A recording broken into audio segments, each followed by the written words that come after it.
ಅವರ ಇಲಾಖೆ ಇದೆಯಲ್ಲ ಸರ್, ಕಲ್ಲು ಬಿಸಾಡಿ ಈಗ 48 ಗಂಟೆ ಆಗ್ತಾ ಬಂತು. ಅವರ ಇಲಾಖೆ ಇದೆ. ಪ್ರತಿಭಟನೆಯಲ್ಲಿ ಐವನ್ ಡಿಸೋಸ್ ಹೇಳ್ತಾರೆ ದಾಲಾ ಪೂಜೆ ಎಂಕಲ್ನ ಇಲಾಖೆ ಅಂತ ಐವನ್ ಡಿಸೋಸ್ ಅವರು ಹೇಳ್ತಾರೆ. ಅವರ ಇಲಾಖೆಯಿಂದ ಯಾರು ಕಲ್ಲು ಬಿಸಾಕಿದ ಅವರನ್ನು ಅರೆಸ್ಟ್ ಮಾಡಲಿ. ಯಾಕೆ ಅರೆಸ್ಟ್ ಮಾಡ್ತಾ ಇಲ್ಲ ಇವರು?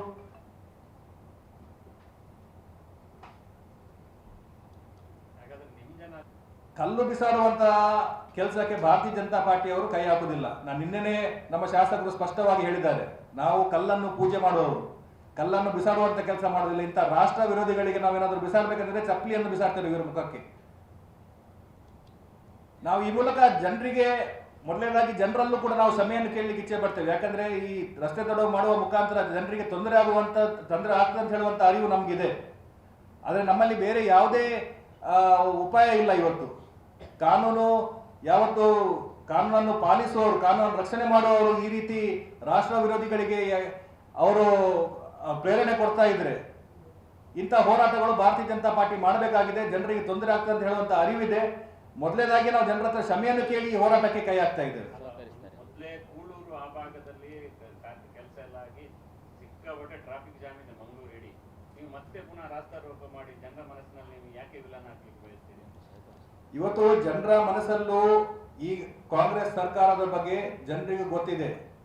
ಕಾಂಗ್ರೆಸ್ ಸರ್ಕಾರ ಇವತ್ತೇನು ಬಾಂಗ್ಲಾದೇಶ ಅನ್ನು ಹೋಲಿಸಿ ಆ ರೀತಿಯನ್ನು ಗಲಭೆಯನ್ನು ಇಲ್ಲಿ ಮಾಡ್ತಿದೆ ಅಂತ ಕಾಂಗ್ರೆಸ್ ಹೇಳಬೇಕಾದ್ರೆ, ಇವತ್ತು ಜನರು ನಮ್ಮಲ್ಲಿ ಬಂದು ನೀವು ಯಾಕೆ ಹೋರಾಟ ಮಾಡ್ತಿಲ್ಲ ಅಂತ ಹೇಳುವಂತ ಪ್ರಶ್ನೆ ಜನರು ನಮ್ಮಲ್ಲೂ ಕೂಡ ಕೇಳ್ತಾ ಇದ್ದಾರೆ.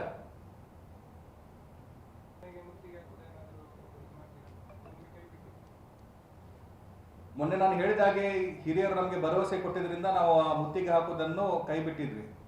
ಆದರೆ ಇವತ್ತು 2 ದಿನಗಳ ಕಾಲ ಈ ಹಬ್ಬ ಇರೋದ್ರಿಂದ 28ನೇ ತಾರೀಕು ನಮ್ಮ ಹೋರಾಟಗಳು ಚಾಲನೆ ಕೊಡ್ತೇವೆ. 28ನೇ ತಾರೀಕಿಗೆ ರಸ್ತೆ ತಡೆ ಮಾಡುವ ಮುಖಾಂತರ ನಮ್ಮ ಹೋರಾಟಕ್ಕೆ ಚಾಲನೆ ಕೊಡ್ತೇವೆ. ಮುಂದಿನ ದಿನಗಳಲ್ಲಿ FIR ದಾಖಲಾಗದಿದ್ದರೆ ಇನ್ನಷ್ಟು ಉಗ್ರ ರೀತಿಯಲ್ಲಿ ಹೋರಾಟ ಈ ಜಿಲ್ಲೆಯಲ್ಲಿ ನಡೀತದೆ ಅಂತ ತಿಳಿಸ್ತೇವೆ. ಹೋರಾಟವನ್ನು ಮಾಡ್ತೇವೆ. ಬಾಂಗ್ಲಾ ಮಾದರಿಯಲ್ಲಿ ಹೋರಾಟ ಮಾಡುವಂತ ಸಂಸ್ಕೃತಿ ನಮ್ಮದಲ್ಲ. ನಮ್ಮ ಭಾರತದ ಮಾದರಿ, ಭಾರತೀಯ ಜನತಾ ಪಾರ್ಟಿಯ ಮಾದರಿ.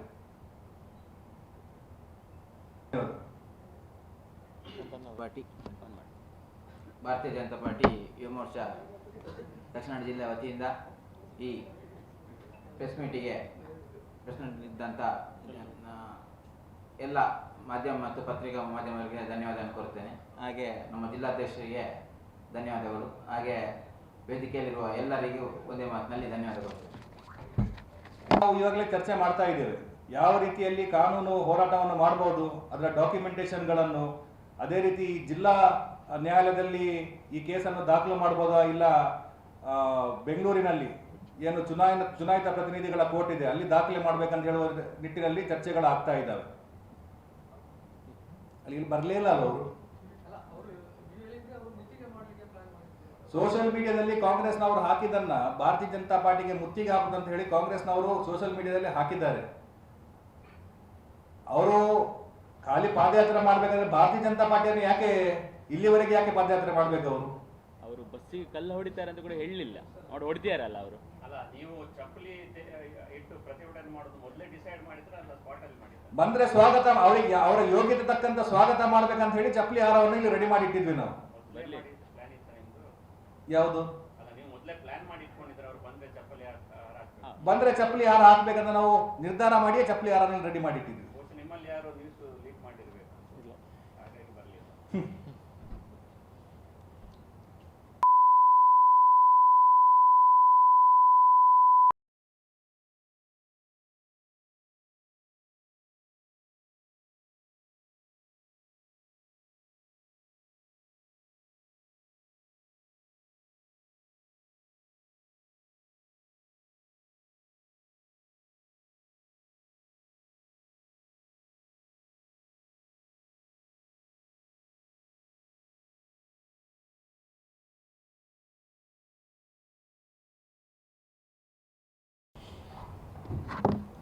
ಬಂದಿರುವಂಥ ಎಲ್ಲ ಮಾಧ್ಯಮದ ಮಿತ್ರರಿಗೆ ಸ್ವಾಗತವನ್ನು ಮಾಡುತ್ತಾ, ಭಾರತೀಯ ಜನತಾ ಪಾರ್ಟಿಯ ಯುವ ಮೋರ್ಚಾದ ಜಿಲ್ಲಾ ಪ್ರಧಾನ ಕಾರ್ಯದರ್ಶಿಗಳಾದ ಭರತ್ರಾಜ್ ಕೃಷ್ಣಾಪುರ ಅವರಿಗೂ ಸ್ವಾಗತ ಮಾಡುತ್ತಾ, ಈಗಾಗಲೇ ನಿಮ್ಗೆ ಗೊತ್ತಿರುವ ಹಾಗೆ ಸೋಮವಾರ ಕಾಂಗ್ರೆಸ್ನವರ ಏನು ಪ್ರತಿಭಟನೆ ನಡೆದಿತ್ತು, ರಾಷ್ಟ್ರ ವಿರೋಧಿ ಹೇಳಿಕೆಯನ್ನು ಕೊಡುವಂಥ ಮುಖಾಂತರ ಐವನ್ ಡಿಸೋಜ ಅವರು ಏನು ಕಾಂಗ್ರೆಸ್ನ ಗೂಂಡಾಗಳಿಗೆ ಪ್ರಚೋದನೆಯನ್ನು ಕೊಟ್ಟು ಖಾಸಗಿ ಬಸ್ಸಿನ ಮೇಲೆ ಕಲ್ಲು ತೂರಾಟವನ್ನು ಮಾಡಿ ಒಂದು ಮಹಿಳೆಗೆ ಗಂಭೀರವಾಗಿ ಗಾಯವಾಗಿತ್ತು. ಇವರ ವಿರುದ್ಧ ಬರ್ಕೆ ಠಾಣೆಯಲ್ಲಿ ನಾವು ಪ್ರಕರಣವನ್ನು ದಾಖಲಿಸಲು ಹೋಗಿದಾಗ ಕಾನೂನು ತಜ್ಞರ ಸಲಹೆ ತಗೊಂಡು ಕಂಪ್ಲೇಂಟನ್ನು ನಾವು ದಾಖಲಿಸ್ತೇವೆ ಅಂತ ಹೇಳಿ ಸೋಮವಾರದಂದು ಆ ಠಾಣೆಯ ಇನ್ಸ್ಪೆಕ್ಟರ್ ನಮಗೆ ತಿಳಿಸಿದ್ರು. ಮೊದಲು ಕಂಪ್ಲೇಂಟನ್ನು ತಗೊಳ್ಳಿಕ್ಕೆ ನಿರಾಕರಿಸಿದವರು, ಆಮೇಲೆ ಠಾಣೆಯ ಹೊರಗಡೆ ನಾವು ಮುತ್ತಿಗೆ ಹಾಕಿದಾಗ ಕಂಪ್ಲೇಂಟನ್ನು ಸ್ವೀಕಾರ ಮಾಡಿ ಹಿಂಬರವನ್ನು ನಮ್ಗೆ ಕೊಡ್ತಾರೆ. ಅದಾದ 48 ಗಂಟೆ ಆದ್ರೂ ಯಾವುದೇ ರೀತಿಯ FIR ದಾಖಲಾಗದಿದ್ದಾಗ ಠಾಣೆಗೆ ಮುತ್ತಿಗೆ ಹಾಕ್ತೇವೆ ಅಂತ ಹೇಳಿ ಭಾರತೀಯ ಜನತಾ ಪಾರ್ಟಿಯ ಯುವ ಮೋರ್ಚಾ ಕರೆಯನ್ನು ಕೊಡ್ತದೆ. ಇದರ ಬೆನ್ನಲ್ಲೇ ಹಿರಿಯ ಅಧಿಕಾರಿಗಳು ನಮಗೆ ಸಂಪರ್ಕ ಮಾಡಿ, ಪಕ್ಷದ ಹಿರಿಯರಿಗೆ ಸಂಪರ್ಕ ಮಾಡಿ FIR ಅನ್ನು ನಾವು ದಾಖಲೆ ಮಾಡ್ತೇವೆ ಅಂತ ಹೇಳುವಂತ ಒಂದು ಭರವಸೆಯನ್ನು ಕೊಟ್ಟಾಗ ಕೇವಲ ಭಾರತೀಯ ಜನತಾ ಪಾರ್ಟಿ ಯುವ ಮೋರ್ಚಾದ ಪ್ರಮುಖರು ಠಾಣೆಗೆ ಹೋಗಿ ಹಿರಿಯ ಅಧಿಕಾರಿ ಹತ್ರ ಮಾತುಕತೆಯನ್ನು ಮಾಡಿ ಪೊಲೀಸ್ ಇಲಾಖೆಗೆ ಮುಜುಗರ ತರಬಾರ್ದು ಅಂತ ಹೇಳುವ ಕಾರಣಕ್ಕೋಸ್ಕರ ಅಂದಿನ ಮುತ್ತಿಗೆಯನ್ನು ನಾವು ಹಿಂಪಡೆದಿರ್ತೇವೆ. ಇದರೆಲ್ಲರ ನಡುವಲ್ಲಿ ಈ ವಿಷಯವನ್ನು ಮರೆಮಾಚಬೇಕಂತ ಹೇಳಿ ಐವನ್ ಡಿಸೋಜ ಅವರು ತಮ್ಮ ಮನೆಯ ಮೇಲೆ ತಾವೇ ಕಲ್ಲು ತೂರಾಟವನ್ನು ಮಾಡುವ ಮುಖಾಂತರ ಇದರ ಆರೋಪವನ್ನು ಭಾರತೀಯ ಜನತಾ ಪಾರ್ಟಿಯ ಕಾರ್ಯಕರ್ತರ ಮೇಲೆ ಹಾಕಬೇಕಂತ ಹೇಳಿ ಈ ವಿಷಯವನ್ನು ಮರೆಮಾಚಲು ಇವರು ಪ್ರಯತ್ನ ಮಾಡ್ತಾರೆ. ಪೊಲೀಸ್ ಇಲಾಖೆಯವರು ಇಷ್ಟೆಲ್ಲ ಆದ್ರೂ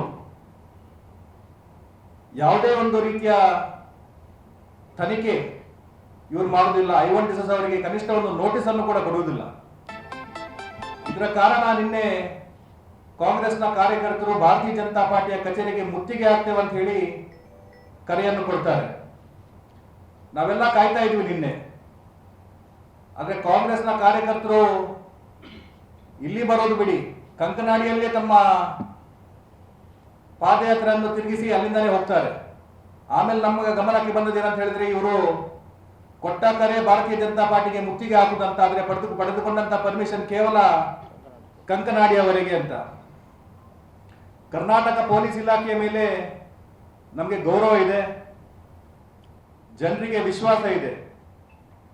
ನಮ್ಮ ಶಾಸಕರ ಮೇಲೆ ಸುವಮೋಟೋ ಕೇಸನ್ನು ದಾಖಲಿಸಲಿಕ್ಕೆ ಕೆಲವೇ ಗಂಟೆಗಳಲ್ಲಿ ಈ ಇಲಾಖೆಗೆ ಕಾನೂನು ತಜ್ಞರ ಸಲಹೆ ಸಿಗ್ತದೆ. ಆದರೆ ಇಂಥ ಗಂಭೀರ ಆರೋಪ, ರಾಷ್ಟ್ರ ವಿರೋಧಿ ಹೇಳಿಕೆಯನ್ನು ಕೊಟ್ಟಂತ ಐವನ್ ಡಿಸೋಜ ಅವರ ಮೇಲೆ ಪ್ರಕರಣವನ್ನು ದಾಖಲು ಮಾಡಲಿಕ್ಕೆ 5 ದಿನ ಕಳೆದ್ರೂ ಈ ಇಲಾಖೆಗೆ ಕಾನೂನು ತಜ್ಞರ ಸಲಹೆ ಸಿಗುವುದಿಲ್ಲ. ಇವತ್ತು ಇಂಥ ನಡೆಯಿಂದ ರಾಜ್ಯದಲ್ಲಿ ಕಾನೂನು ಸುವ್ಯವಸ್ಥೆ ಹದಗೆಟ್ಟಿದೆ. ದಿನನಿತ್ಯ ನೋಡಿದರೆ ದರೋಡೆ, ಹಲ್ಲೆ, ಕೊಲೆ, ಅತ್ಯಾಚಾರಗಳು ಈ ರಾಜ್ಯದಲ್ಲಿ ನಡೀತಾ ಇದೆ. ಇಂಥ ಪೊಲೀಸ್ ಇಲಾಖೆಯ ನಿರ್ಲಕ್ಷ್ಯದಿಂದ ರಾಷ್ಟ್ರ ವಿರೋಧಿಗಳಿಗೇನು ಕುಮ್ಮಕ್ಕು ಕೊಡುವಂಥದ್ದು, ಅವರಿಗೆ ಪ್ರೇರಣೆ ಕೊಡುವಂತ ಕೆಲಸ ಇವತ್ತು ಪೊಲೀಸ್ ಇಲಾಖೆಯೇ ಮಾಡ್ತಾ ಇದೆ. ಇಂಥ ಒಂದು ಮನಸ್ಥಿತಿ ಏನಿದೆ, ಇದು ಚಿಕ್ಕ ಇರುವಾಗಲೇ ನಾವು ಇದನ್ನು ತಡೆಯದಿದ್ರೆ ಇನ್ನು ಮುಂದಿನ ದಿನಗಳಲ್ಲಿ ರಾಷ್ಟ್ರ ವಿರೋಧಿ ಶಕ್ತಿ ದೊಡ್ಡದಾಗಿ ಬೆಳೆದು ಬಹುಶಃ ಒಂದಿನ ನಾವೇ ಪಶ್ಚಾತ್ತಾಪ ಪಡಬೇಕಾದಂತ ಒಂದು ಪರಿಸ್ಥಿತಿ ನಿರ್ಮಾಣವಾಗಲಿಕ್ಕೆ ಸಾಧ್ಯತೆ ಇದೆ. ಇದರೆಲ್ಲರ ನಡುವೆಯಲ್ಲಿ ಐವನ್ ಡಿಸೋಜ ಅವರು ಒಂದು ಕ್ಷಮೆಯನ್ನು ಕೇಳುವ ಬದಲು ತಾವು ಕೊಟ್ಟಂತ ಹೇಳಿಕೆಯನ್ನು ಸಮರ್ಥಿಸಿಕೊಳ್ಳುವ ಕೆಲಸವನ್ನು ಇವತ್ತು ಐವನ್ ಡಿಸೋಜ ಅವರು ಮಾಡ್ತಾ ಇದ್ದಾರೆ. ಬಹುಶಃ ಯಾವುದಾದ್ರೂ ನಿಗಮವನ್ನು ಪಡಿಬೇಕು, ಸಿದ್ದರಾಮಯ್ಯನನ್ನು ಓಲೈಸಿ ಯಾವುದಾದ್ರೂ ನಿಗಮ ಇಲ್ಲ ಮುಂದಿನ ದಿನಗಳಲ್ಲಿ ಮಂತ್ರಿ ಸ್ಥಾನವನ್ನು ಪಡಿಬೇಕಂತ ಐವನ್ ಡಿಸೋಜ ಅವರ ಯೋಚನೆ ಆಗಿರಬಹುದು. ಇವತ್ತು ಭಾರತೀಯ ಜನತಾ ಪಾರ್ಟಿಗೆ ಪೊಲೀಸ್ ಇಲಾಖೆ ಮೇಲೆ ಯಾವುದೇ ನಂಬಿಕೆ ಇಲ್ಲ. ಹಾಗಾಗಿ ಐವನ್ ಡಿಸೋಜ ಅವರ ಮೇಲೆ FIR ದಾಖಲಾಗುವವರೆಗೆ ನಿರಂತರವಾಗಿ ನಾವು ಹೋರಾಟಗಳನ್ನು ಮಾಡ್ತೇವೆ. ಮುಂದಿನ 2 ದಿನಗಳು ಹಬ್ಬ ಇರೋದ್ರಿಂದ ನಾವು ಯಾವುದೇ ರೀತಿಯ ಜನರಿಗೆ ತೊಂದರೆ ಆಗುವ ರೀತಿಯಲ್ಲಿ ನಾವು ಪ್ರತಿಭಟನೆ ಮಾಡೋದಿಲ್ಲ. ಆದರೆ ಬುಧವಾರ 28ನೇ ತಾರೀಕರಂದು ಎಲ್ಲಾ ಮಂಡಲ, ಎಲ್ಲಾ ವಿಧಾನಸಭಾ ಕ್ಷೇತ್ರದಲ್ಲಿ ರಸ್ತೆ ತಡೆ ಮಾಡುವ ಮುಖಾಂತರ ನಮ್ಮ ಈ ಹೋರಾಟಕ್ಕೆ ನಾವು ಚಾಲನೆಯನ್ನು ಕೊಡಲಿಕ್ಕಿದ್ದೇವೆ. ಇದರ ಮುಖಾಂತರ ನಾವು ಪೊಲೀಸ್ ಇಲಾಖೆಗೂ ಅವರ ವರಿಷ್ಠ ಅಧಿಕಾರಿಗಳು ನಾವು ಒಂದು ಮಾತನ್ನು ಹೇಳಲಿಕ್ಕೆ ಇಚ್ಛೆ ಪಡ್ತಾ ಇದ್ದೇವೆ. ಏನು ನೀವು ಪ್ರಮಾಣ ವಚನವನ್ನು ಸ್ವೀಕಾರ ಮಾಡಿ ಆ ಹುದ್ದೆಯನ್ನು ಅಲಂಕರಿಸಿದ್ದೀರಾ, ಆ ಪ್ರಮಾಣ ವಚನವನ್ನು ಮತ್ತೊಮ್ಮೆ ಓದುವಂತ ಕೆಲಸ ಪೊಲೀಸ್ ಅಧಿಕಾರಿಗಳು ಮಾಡಬೇಕಾಗಿದೆ. ಕಾನೂನನ್ನು ರಕ್ಷಿಸುತ್ತೇವೆ ಅಂತ ಹೇಳುವಂತ ಒಂದು ಪ್ರಮಾಣವನ್ನು ನೀವು ಏನು ಮಾಡಿ ತಗೊಂಡಿದ್ದೀರಿ, ಆ ಪ್ರಮಾಣಕ್ಕೆ ಬದ್ಧರಾಗಿರುವಂತ ಕೆಲಸ ಈಗ ಪೊಲೀಸ್ ಇಲಾಖೆ ಮಾಡಬೇಕಂತ ಈ ಮೂಲಕ ಒತ್ತಾಯಿಸುತ್ತಾ ಮುಂದಿನ ದಿನಗಳಲ್ಲಿ ನಮ್ಮ ಹೋರಾಟಗಳು ನಿತ್ಯ ನಿರಂತರವಾಗಿ ಆಗ್ತದೆ. ಐವನ್ ಡಿಸೋಜ ಅವರ ಮೇಲೆ ಕೇಸನ್ನು ದಾಖಲಿಸುವವರೆಗೆ ನಾವು ಈ ಹೋರಾಟಗಳನ್ನು ಮಾಡ್ತೇವೆ. ಅದ್ರ ಜೊತೆಗೆ ಕಾನೂನು ರೀತಿಯಲ್ಲಿ ಹೋರಾಟವನ್ನು ಮಾಡುವ ಬಗ್ಗೆನೂ ನಮ್ಮ ಪಕ್ಷದ ಹಿರಿಯರಲ್ಲಿ ಚಿಂತನೆ ಮಾಡ್ತಾ ಇದ್ದೇವೆ ಅಂತ ಹೇಳುವ ಮೂಲಕ ನಿಮಗೆ ತಿಳಿಸ್ಲಿಕ್ಕೆ ಇಚ್ಛೆ ಪಡ್ತಾ ಇದ್ದೇನೆ.